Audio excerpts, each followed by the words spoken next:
going on, guys? Welcome back to another episode of Pure EVil MMA. I got a special guest for us today, and obviously I think it's our first interview with an MMA referee, actually. And I got joining us today a very familiar face, Bobby Wombacher, joining us here on Pure EVil MMA. What's going on, Bobby?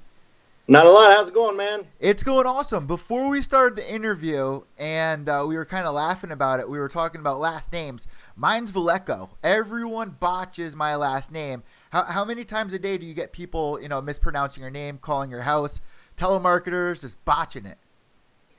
I stopped counting. You stopped counting. If I had a nickel for every time, I'd be retired.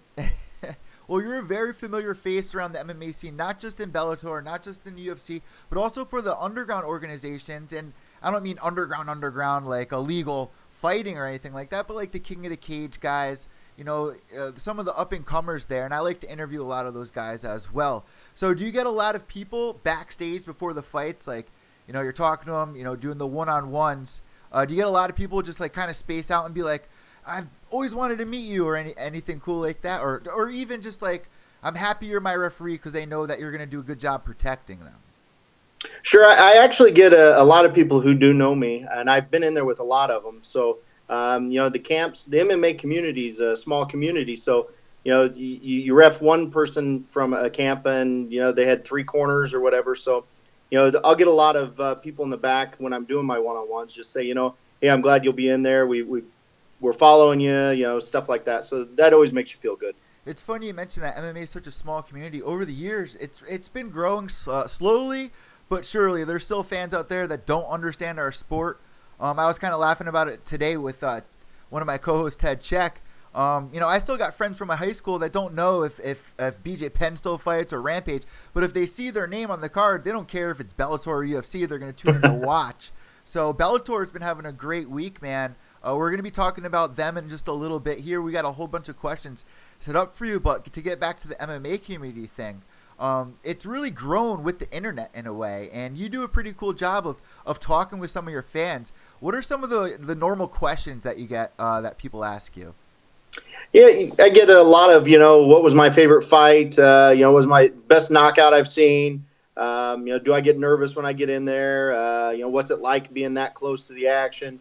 The typical ones. And, when we talk about the MMA community, the sport's growing rapidly, but the community itself is very tight-knit, and it's still very small, and, that makes it exciting. It's still operating on those underground forums that we see out there. And it's so much fun. There's always something new going on in MMA. Something that was kind of brought back into light at World Series of Fighting last 2 weeks ago now is the ref cam. What do you think about that? Should they add that into, some of the bigger promotions? I'm not saying World Series of Fighting isn't a bigger promotion, but would you like to see that more in MMA?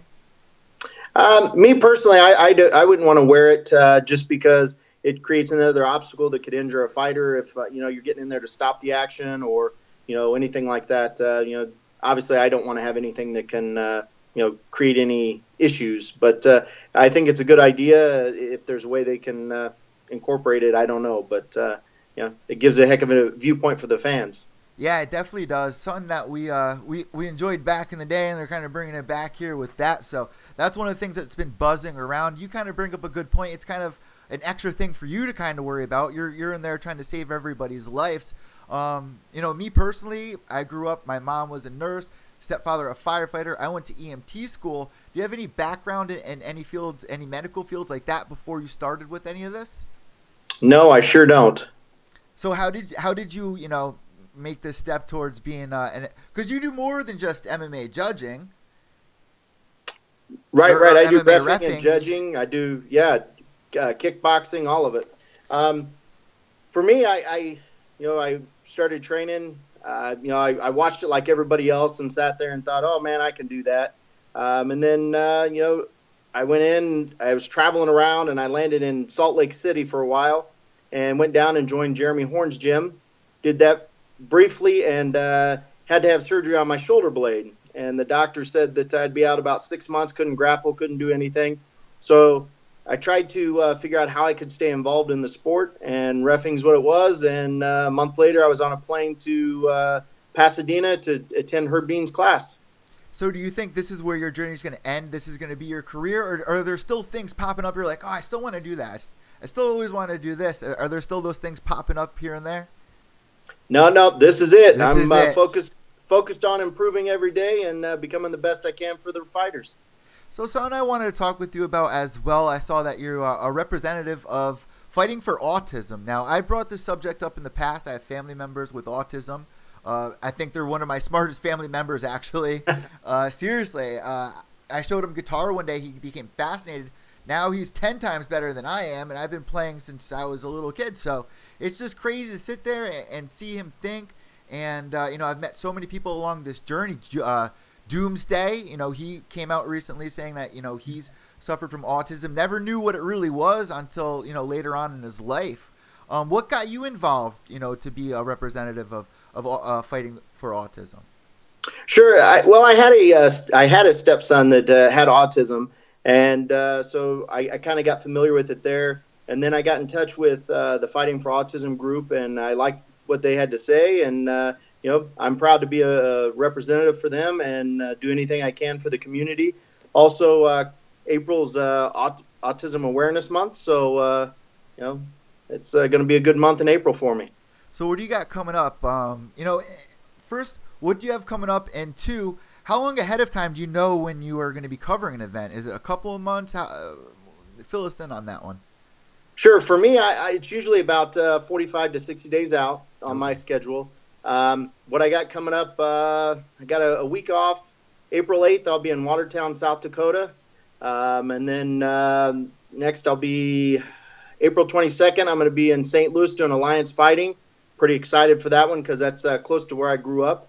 It's closest I've been, so I'll get a lot of friends and family that will be able to attend there. And then I got a big weekend. April 28th, I'll be in Ypsilanti, Michigan, I believe is how you pronounce it. It'll be on Eastern Michigan University's campus, I believe. It's the EMU Convocation Center. I think the promotion is WXC68, and it actually has a couple UFC or ex-UFC fighters. The main event's Johnny Bedford. He's fighting there. And also Joe Riggs will be on that card. So nice. Pretty excited about that. And then the next night, April 29th, I'll be in Sioux Falls, South Dakota, covering a event. It's kind of an LFA promotion one. The main event will be David Machad versus we talked about last names. Yeah. Joe, I think it's Gigliotti. Probably butchered it. Both ex-UFC fighters as well. So, and then after that, the next night, I get to go see my all-time favorite, Garth Brooks. So, nice. It's going to be a heck of a weekend. So when they tell you that you're covering the event, do you also know the actual fights that you're going to be reffing? No, generally that's reserved till you get to the venue, and then the commission will go over your assignments with you and the other refs. Okay, so let's bring our listeners in on your day when you go there. You walk backstage. You don't know who whose fight you're going to be covering. What's it like? You get there, and what happens exactly? Sure. If an event starts at let's say 7 o'clock, for the regional ones, obviously the UFC and the Bellator start a lot earlier because of TV reasons. But we'll say it starts at 7 o'clock. I'm generally there about 4:30. We generally have a rules meeting at 5, usually 2 hours before. And that's a group rules meeting. With just the refs? No, with the fighters. Okay. All right. Fighters and corners. Yep. And generally right before that is when you'll get your assignments, so you kind of know going into the rules meeting who you have. At the end of my rules meeting, I usually go make sure the cage is ready, go through all my pre-fight stuff, and that usually takes about a half hour. And then after that, I generally go backstage and talk to all the fighters that I'll be in the cage with that night, one-on-one. I know I did a group rules meeting, but I want to make sure that they're familiar with my voice, they know who I am, and it gives them an opportunity to maybe ask a question they didn't want to ask in front of a group. And so that's the way I go about it. And then at the end of that, I go out and I'll talk to the judges, the doctor, the commission, and just get ready for the night. So I got to ask you a couple of things about some of the controversies. I won't name the fighters or the event or anything, just to make it kind of nonchalant, really. There's been fights in the past with some late shots. What do you consider a late shot personally? Late shot. A late shot is anything that happens after the referee has ended the round. Which means you get in between them, correct? Correct. The round ends when the referee ends it. Not by the bell. Correct, not by the bell. And a couple of the things, I've been in the cage in South Dakota actually, where I couldn't hear the 10-second bell. I couldn't hear the ending bell. I mean, when you got a exciting fight or a hometown person that's doing some great things, I mean, it gets crazy loud. And I know what fight you're referencing. And I can only say that the crowd was probably loud. I don't know, but it's the round actually ends when the referee ends it, not when the bell sounds. There has been fights before in the past where and this happens a lot, where a fighter gets knocked out and they'll grab onto the referee's leg or they'll kind of try to tackle them. How many times has that happened to you? And has it ever been to the point where like, you got to relax, man. I'm not the guy.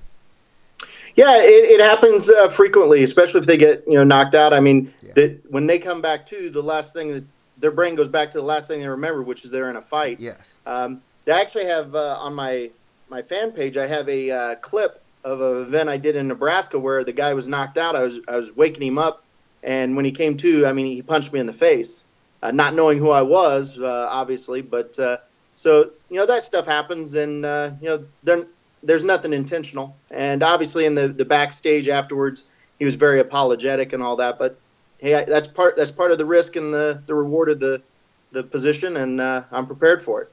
So another thing that we got to run up on, a big news story. I even had the president and CEO of Shamrock FC on to talk about it, was the double KO that happened not too long ago. Now, we're going to be speaking with Robert Emerson, who also had a situation like that before in the past with Gray Maynard years and years ago.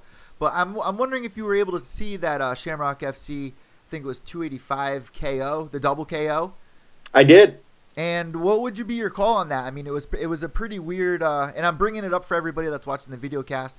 If you guys are listening in on the podcast on iTunes and Podbean, you can always jump over on YouTube, or you can just search Shamrock FC double KO. What did you think about that? Was it the right call? What's your thoughts on the double KO?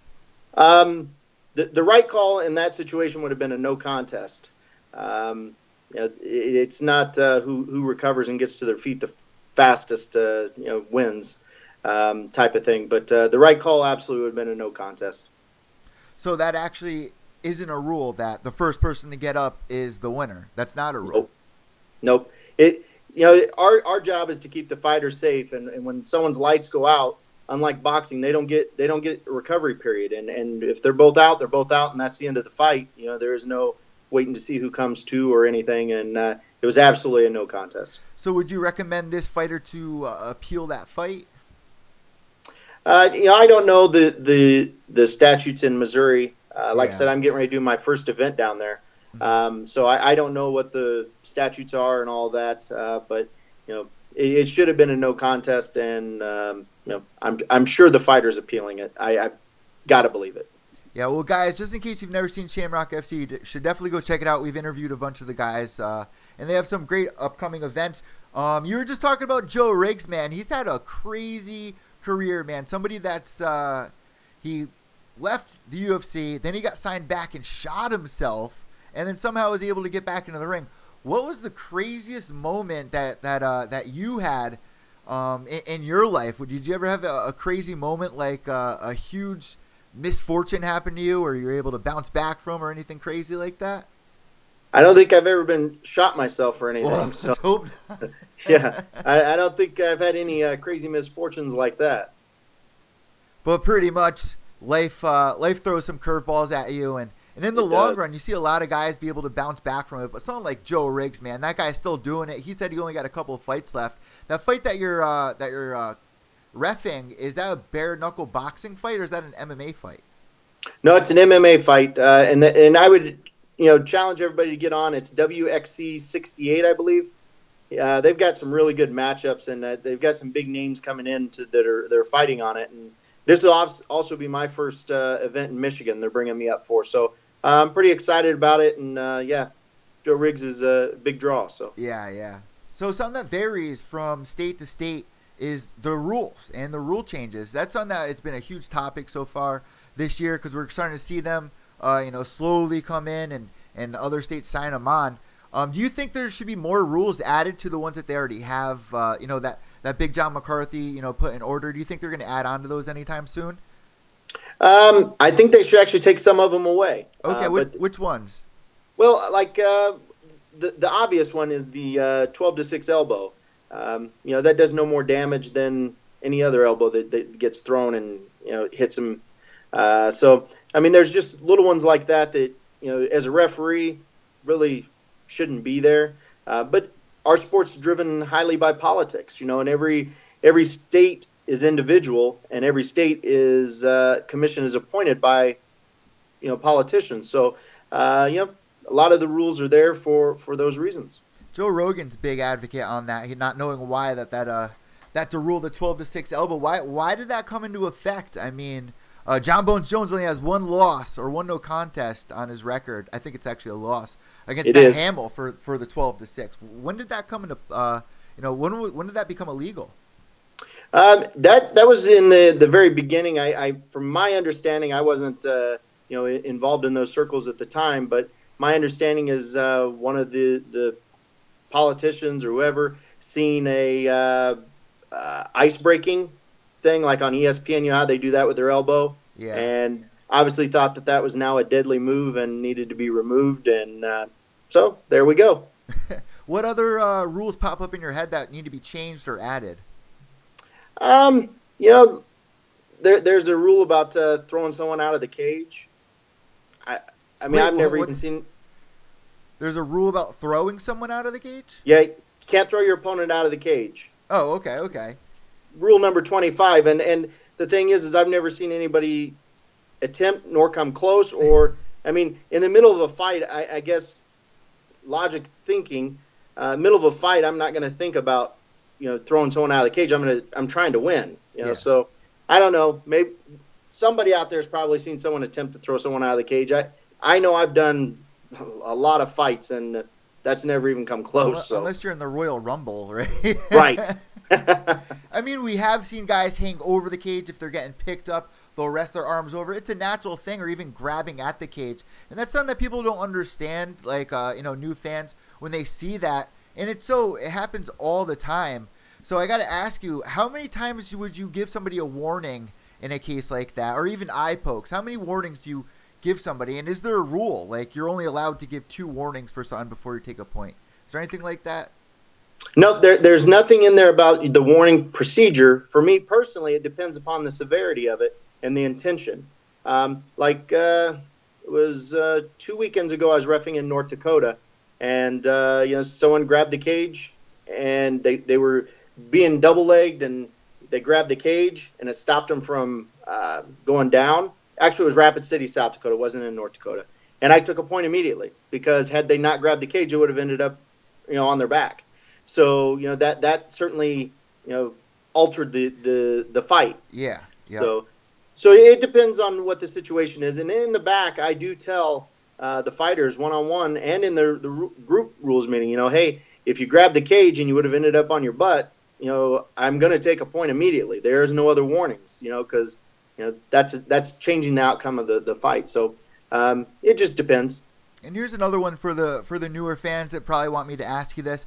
What do you think is intelligently defending yourself? Like when do you know that a fighter isn't intelligently defending themselves? Sure. When a fighter's laying in the fetal position and hanging out there for a while and taking shots, that's not intelligently defending yourself. Or just covering up and laying there and hoping that something changes or whatever. You got to be doing something, and I'll give a warning. Hey, you need to defend yourself. You need to work. You need to improve your position, whatever it is.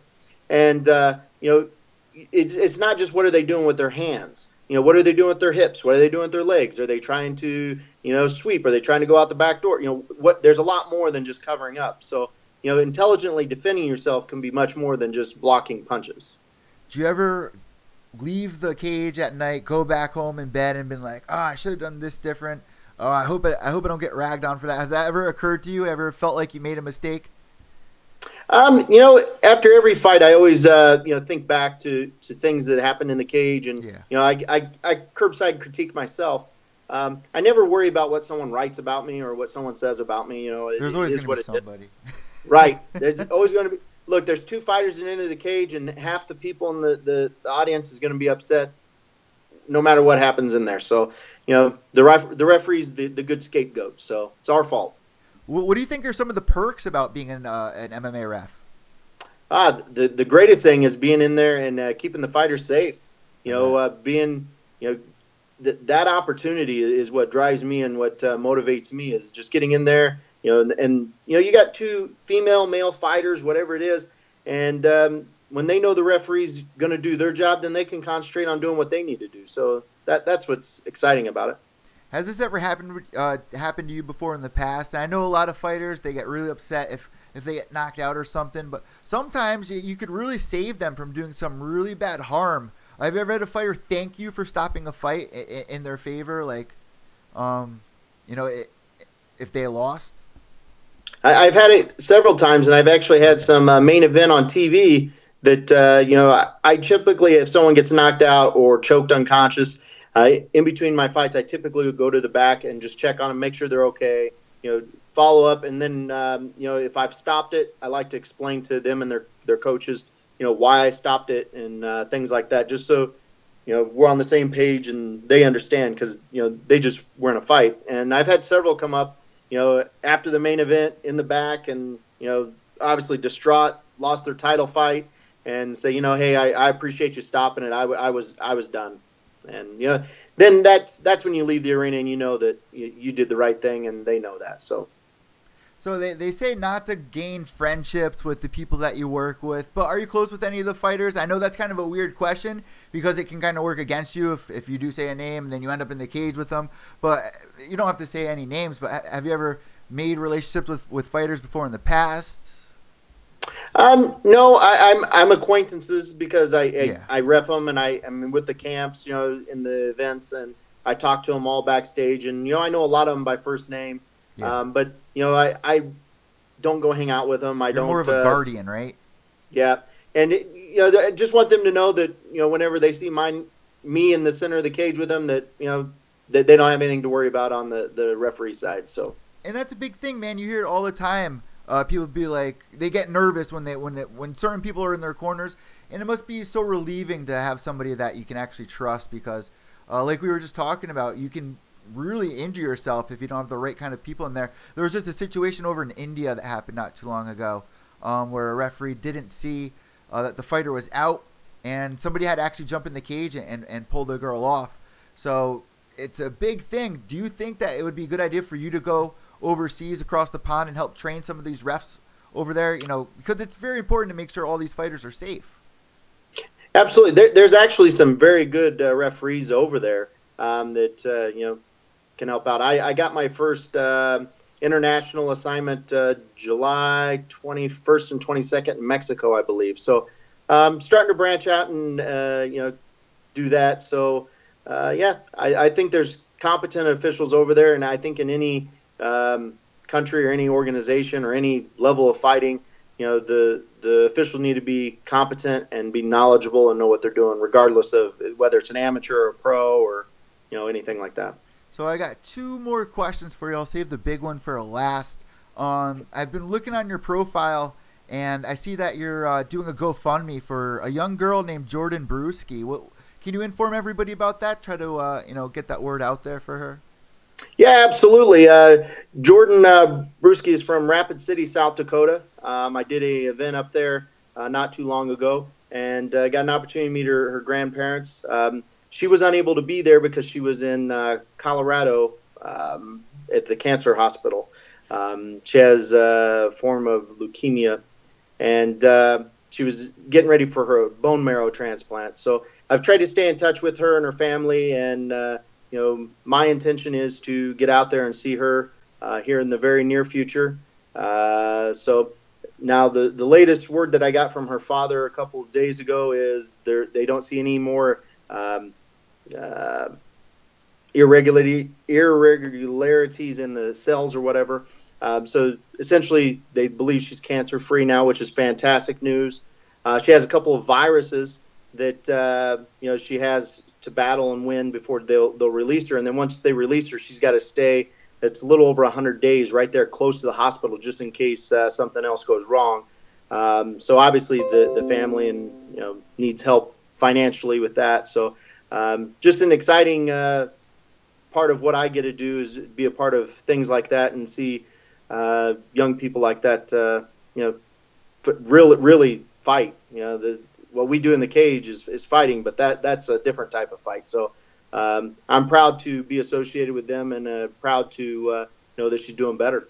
So guys, I'll share that on the Pure EVil MMA page for everybody. If you even a dollar will help. Anything will definitely help this family. So we'll get that out there for everybody. And man, we got to thank you, Bobby, because life's tough, man. And whether it's the boss yelling at you or you're sick or anything, sometimes people like to tune out and tune into MMA and try to get away. And you're there making sure all the fighters are safe and everything's going down right. So we got to thank you for that. Before we let you go, it wouldn't be right, and I'd probably get hung if I didn't ask you this. My listeners would probably be mad. What do you think about this whole Conor McGregor, Floyd Mayweather boxing match? I mean, what's your take on this? Do you think Mayweather should have came over here to do the octagon, or do you think Conor's making the right choice going to boxing? What's your take on it? Or is it just a guy's night out and stupid to pass up because there's so much money on the table?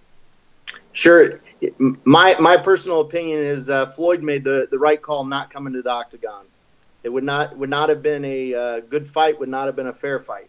I don't know how Conor will do in a boxing match. I hope he does well just because he's representing MMA. But I can assure you that if Floyd come over to the octagon, the outcome would not have been in doubt. Just like when James Toney came over. I was going to bring that up.